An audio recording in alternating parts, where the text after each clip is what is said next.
Bom, nós estamos nos aproximando do primeiro dia da VTI 2013. Amanhã, às 4 horas da tarde, vamos nos reunir pela primeira vez. Teremos uma abertura com o presidente da ABAD, José do Egito, que vai falar um pouco com os participantes a respeito do que se espera desta VTI.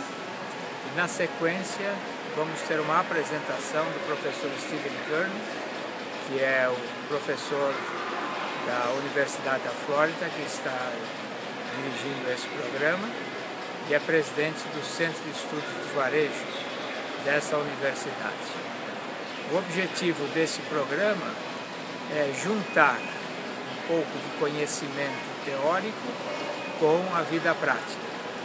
Nós estaremos durante a semana analisando questões relacionadas com o estado da arte no setor de supply chain. E vamos procurar oferecer aos participantes uma visão moderna de supply chain, juntamente com alguns exemplos de como isso está sendo aplicado no dia a dia. Nas próximas oportunidades, voltaremos informando como está se desenvolvendo o programa.